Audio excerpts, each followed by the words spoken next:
சென்னையில் 19 காவல் உதவி ஆணையர்கள் இடமாற்றம் செய்து தற்போது டிஜிபி சங்கர் ஜிவால் உத்தரவு பிறப்பித்திருக்கிறார்.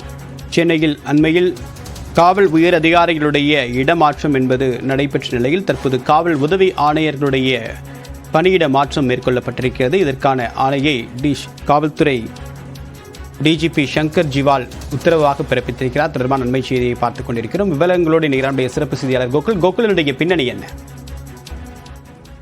சென்னையில 19 உதவியாளர்களை இடமாற்றம் செய்து தமிழக டிஜிபி உத்தரவு பிறப்பித்திருக்கார்.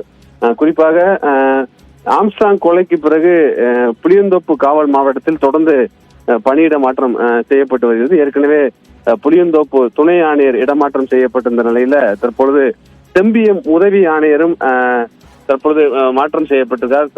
செம்பியம் உதவி ஆணையராக இருந்த பிரவீன்குமார் இடமாற்றம் செய்யப்பட்டிருக்கார். அருகாமையில் இருக்கக்கூடிய MKP நகர் காவல் உதவி ஆணையரும் வரதராஜனும் பணியிட மாற்றம் செய்யப்பட்டிருக்கார். அதே போல சென்னை மாநகர ACPRO இருந்த உதவி ஆணையருடைய மக்கள் தொடர்பு அதிகாரியாக இருந்த வரும் இடமாற்றம் செய்யப்பட்டிருக்கார்.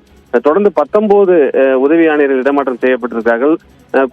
குறிப்பாக CCP அதாவது மத்திய குற்றப்பிரிவில் இருந்த உதவி ஆணையர்கள் மீது பல்வேறு குற்றச்சாட்டுகள் இருந்த நிலையில அங்க இருக்கக்கூடிய உதவி ஆணையர்களையும் இடமாற்றம் செய்யப்பட்டிருக்கார்கள். மொத்தம் 19 உதவி ஆணையர்களை இடமாற்றம் செய்து தமிழக டிஜிபி உத்தரவு பிறப்பித்திருக்கார்.